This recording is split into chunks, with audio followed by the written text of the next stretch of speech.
I'm very happy to invite Mr. Mark Fox, and we have been talking about his presentation from yesterday. So we need just a few minutes until we connect his computer. I just need the audio.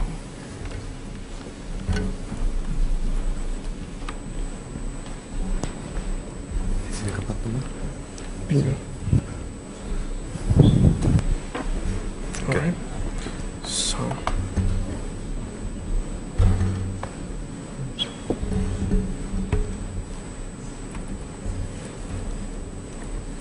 It has a lot of multimedia, so we need just time. While you're doing that, I wanted to make an introduction to Mark Fox.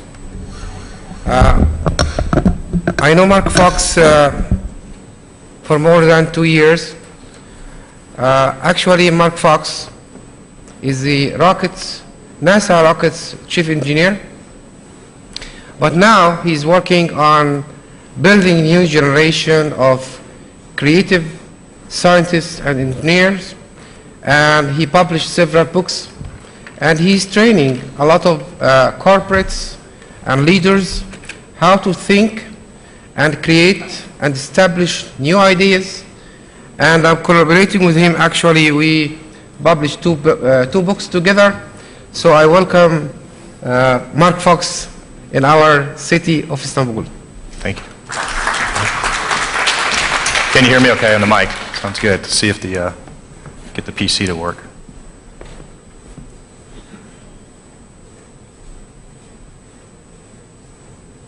No.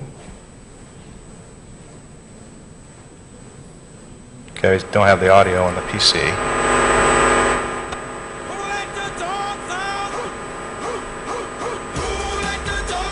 keep turning it up.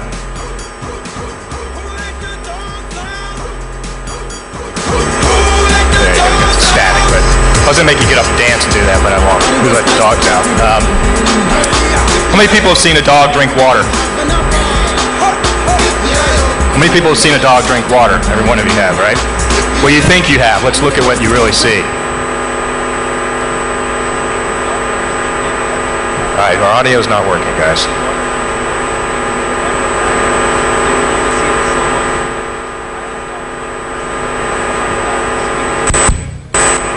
We had it working yesterday. Well, as he's working on the audio, what this video was showing you is an example of how a dog actually drinks water. She's making an assumption that the dog turns its tongue and makes a little bowl and laps it into its mouth.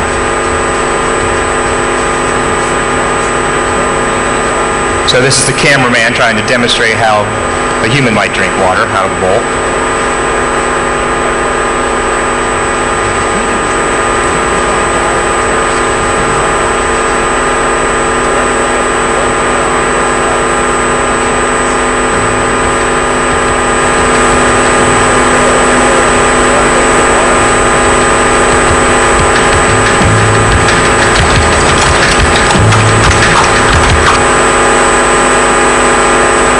Try this again. I'm going to try this louder.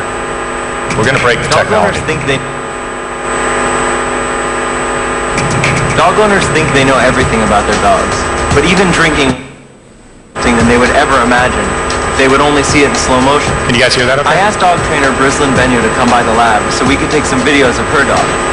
Most people have a misconception about how dogs use their tongues to drink water. So before we do any tests, I want to ask you, what do you think it is? I think that the dog puts their tongue in the water, the tongue forms a bowl, and that's how they lap it up. What's a human look like when drinking like a dog? It looks like Matt's a better cameraman than a dog. Gosh, it's not my nose. Yeah. I think that goes efficiently. Of course, everything goes up my nose. If he didn't drink out of a cup, he probably die of thirst or drown. So let's look at what your dog looks like when she drinks. So Taylor, whenever you're ready, do you want to take a drink of water?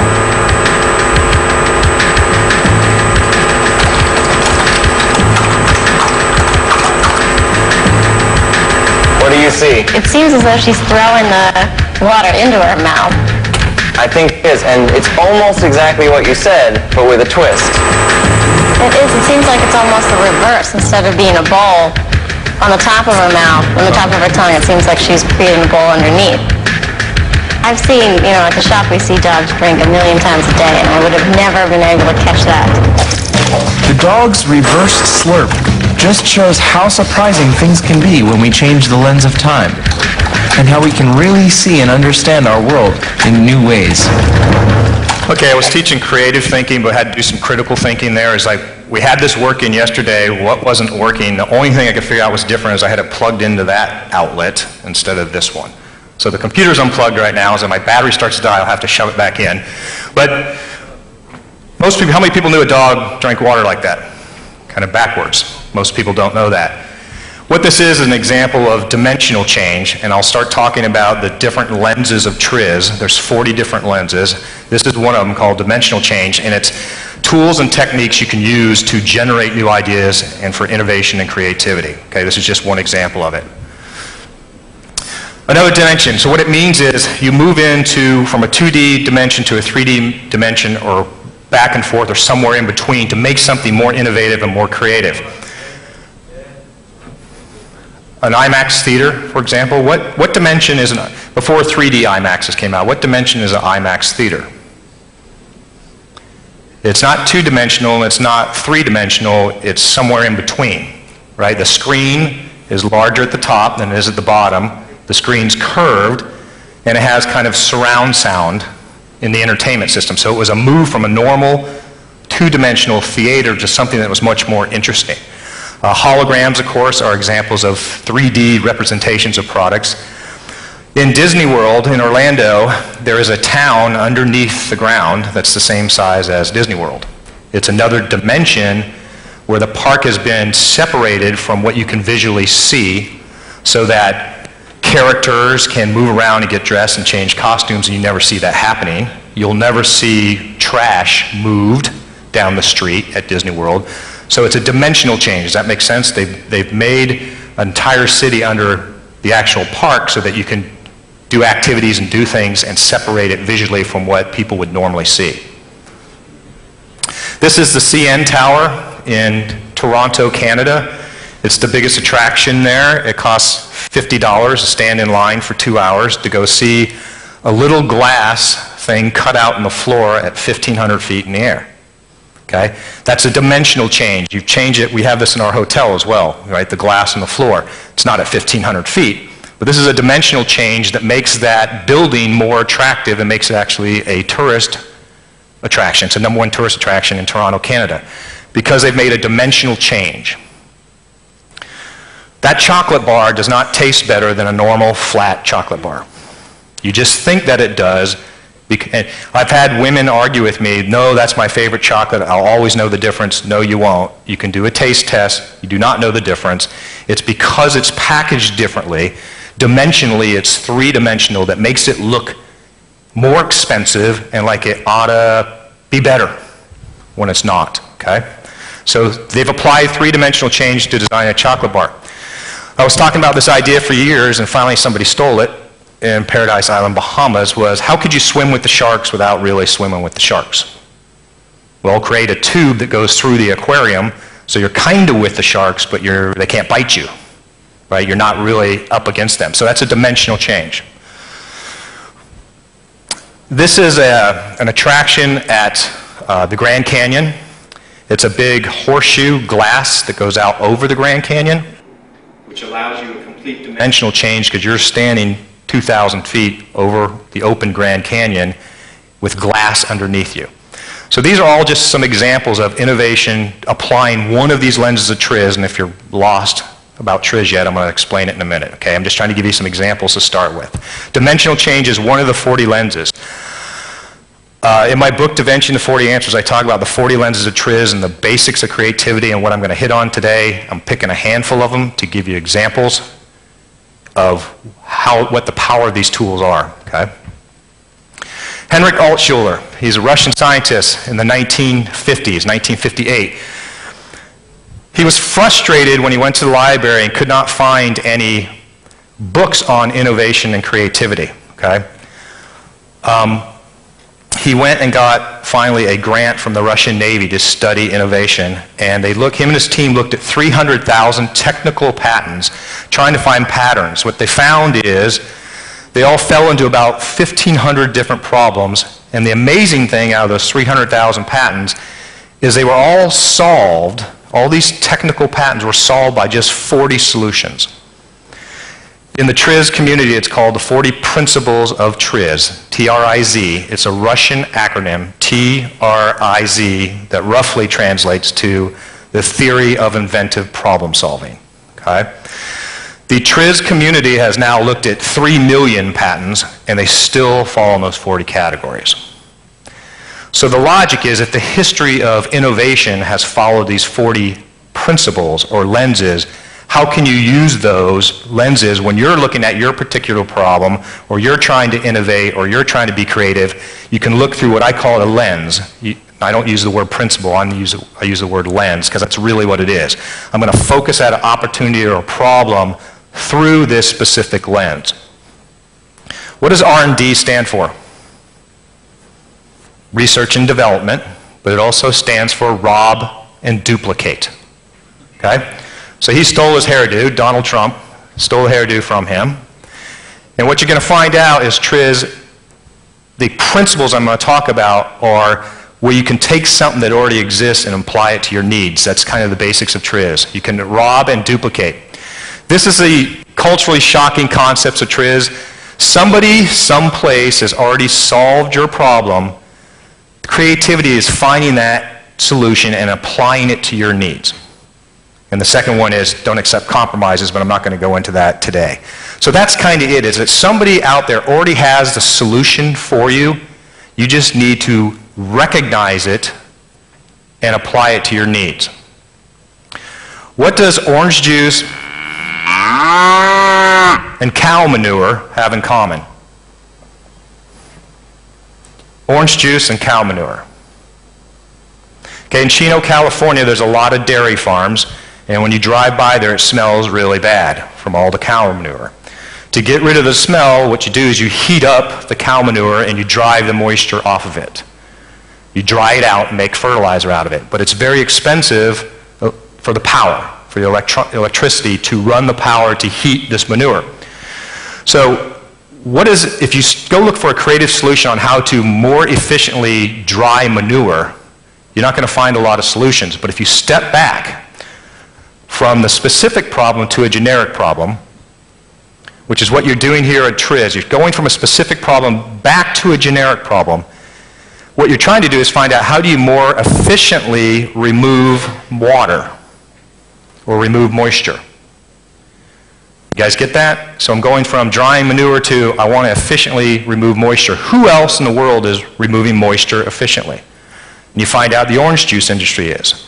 Because when they concentrate orange juice, you can't heat the orange juice to get the water off. It'll damage the orange juice.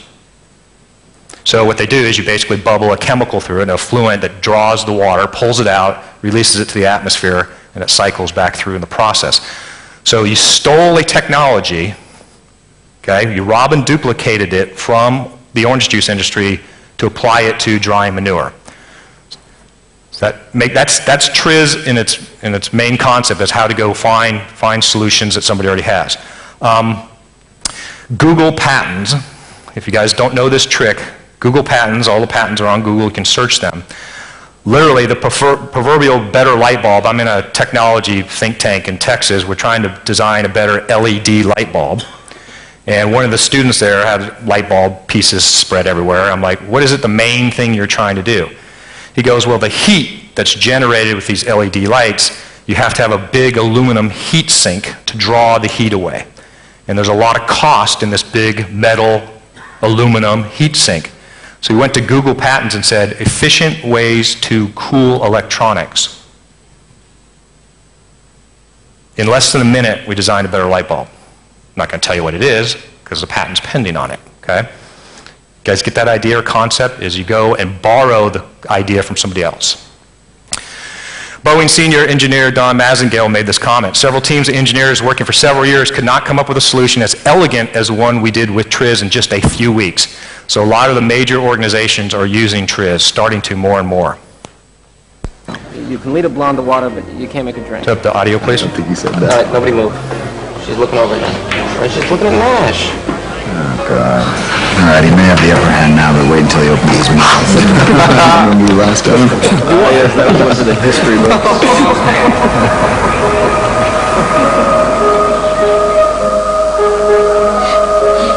Adam Smith needs revision. What are you talking about?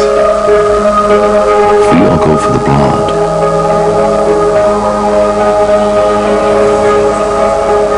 We block each other. Not a single one of us is going to get her. So then we go for her friends. But they will all give us the cold shoulder because nobody likes to be second choice. But what if no one goes for the blonde? We don't get in each other's way, and we don't insult the other girls. That's the only way we win. That's the only way we all get laid.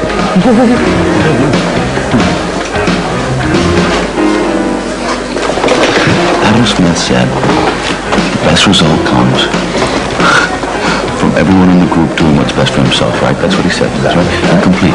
Incomplete. Okay? Because the best result would come from everyone in the group doing what's best for himself and the group. Ash, this is some way for you to get the blonde on your own. You can go to hell. Governing dynamics, gentlemen. Governing dynamics. Adam Smith. What's wrong with you? Here we go. Careful, careful. Thank you.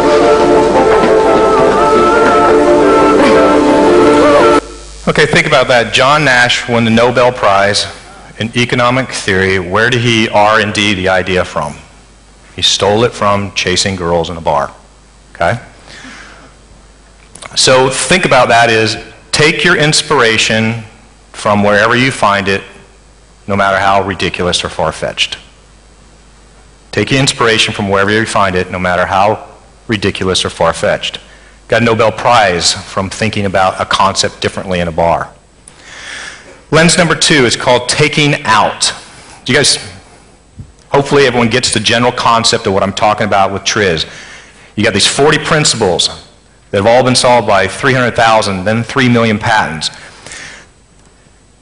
Originally, they were all based on technical patents. In the last 20 years, they've been applied to social issues, marketing, advertising, all kinds of things that aren't just technical. So I'm trying to give you a bunch of examples now of the different lenses, and I'm going to give you a wide range of technical stuff versus advertising and marketing. And don't be that guy that says, I work in the microchip industry, and he didn't give me a microchip example, so therefore I got nothing out of it. Okay? I want you to start looking at these examples and make the analogy yourself. Think at a higher level of how what I'm showing you could be applied to your specific situation. Just like orange juice and cow manure, okay?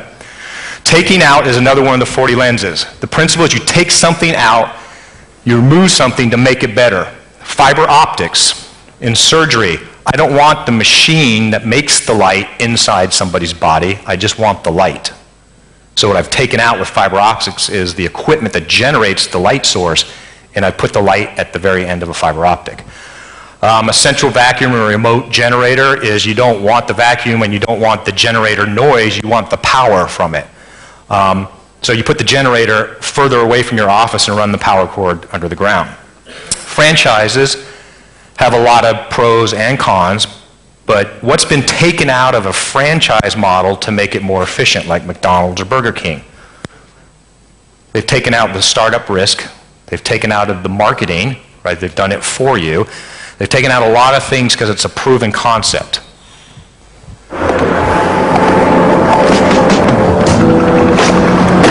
Airport? Yes. Yes. My name is Jim, and hi. If there's anything that you need, please. I just love the smell of your limo, Jim.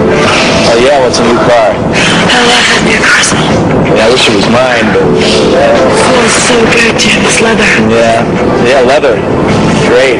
Well, we're going to be at the airport in about 15 minutes, except we're making good time. Whiskey back there, huh? Nothing like a Vegas night, huh?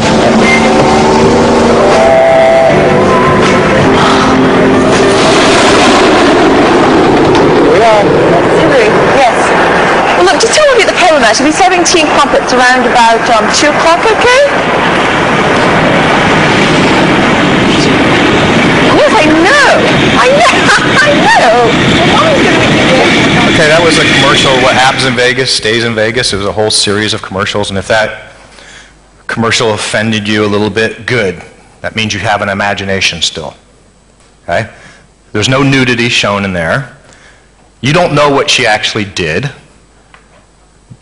And it's by design that those commercials are taking out information to make it more interesting. Because what's implied is some illicit behavior, something sinful. But what's sinful for you may be different than what's for you. Because of that, it allows more of the audience to associate themselves being that person in the commercial. Does that make sense?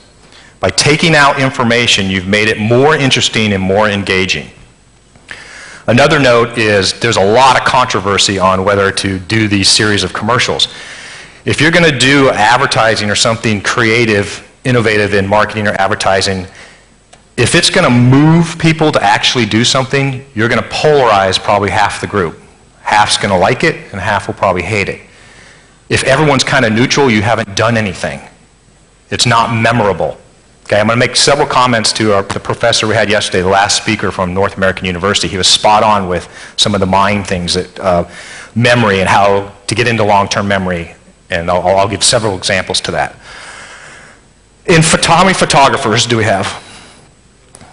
How many photographers? Nobody in here has taken a picture but me. Okay, everyone has taken a picture, okay? There's a technique in photography called frame line magnetism, which is the frame line of the picture. I'm using magnetism to pull you in by taking out information. A picture will always be more interesting if there's less information in it. Example, next time you're doing your family photo on your vacation, take a picture of whatever you would normally take, as long as there's not a Grand Canyon between you and the object. Walk twice as close to the object and take another picture. The second picture will always be better because information's been taken out. What information's been taken out here, you don't really know what's going on. You don't really know what's going on in that picture either, which makes it more interesting. Black hot half cup of coffee, man. Excuse me? Can I get black coffee? Black coffee. There we go. Where to go? Video on X, please. What? We got a video on X, please. English. Got it. How does that make you feel? What is it, you bollocks? What? That's disturbing, Ozzy. Make yourself heard with the full QWERTY keyboard Samsung Propel. So how many people know who Ozzy Osbourne is? Okay, he's a rock star in the US, and that commercial makes sense there and may not here because there isn't an anchor. The anchor in the US is everyone knows who Ozzy is and everyone knows he's done too many drugs and he can't talk. Okay, so it's a funny commercial. What's been taken out is what he's actually saying, well, people can relate to it because they know Ozzy Osbourne. Is everyone lost? Are you with me so far? Okay, here's a technical example of taking out. Why was this such a popular product? What was taken out of it? The complexity was removed.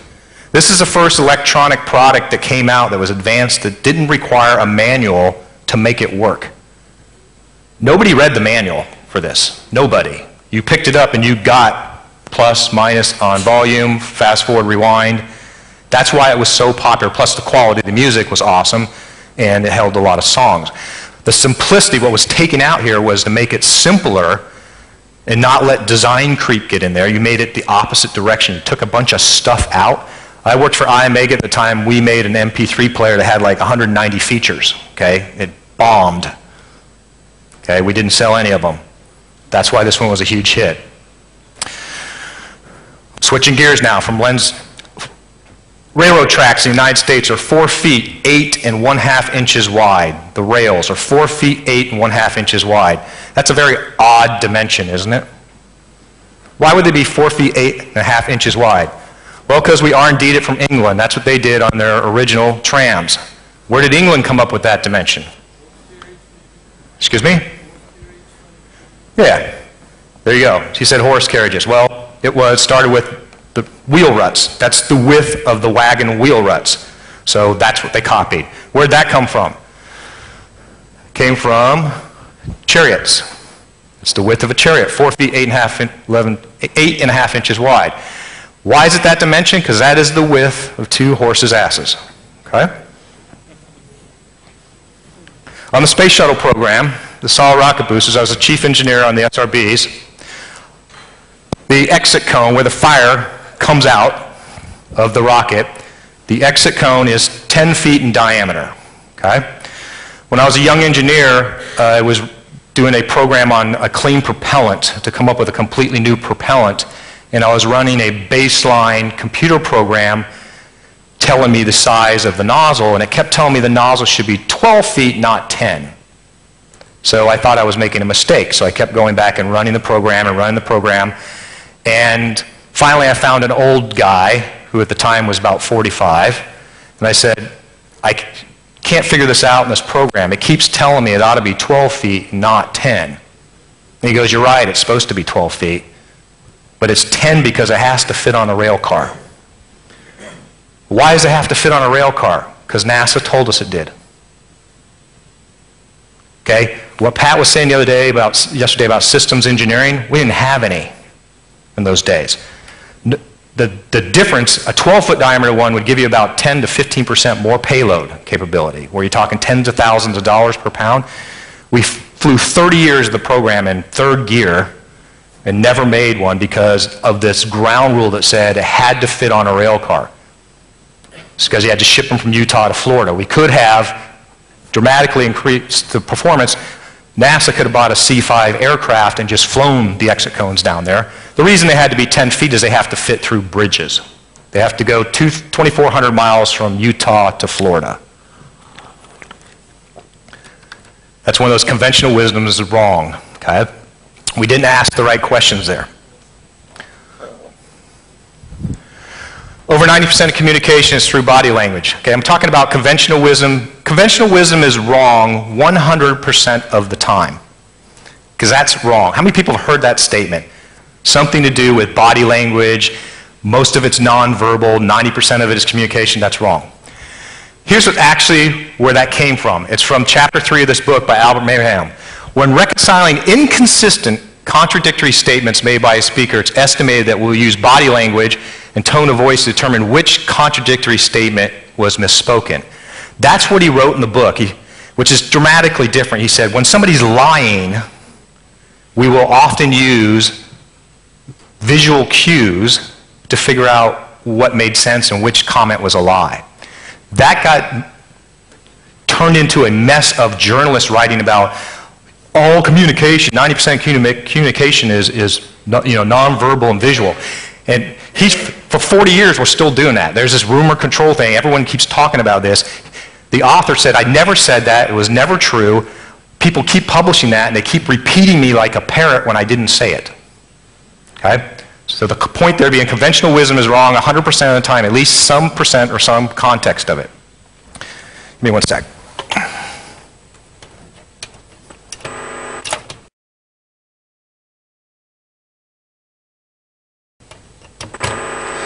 Hit the volume down for a minute if you would. So I'm going to multitask here because my computer will die somewhere in the middle of this if it's not plugged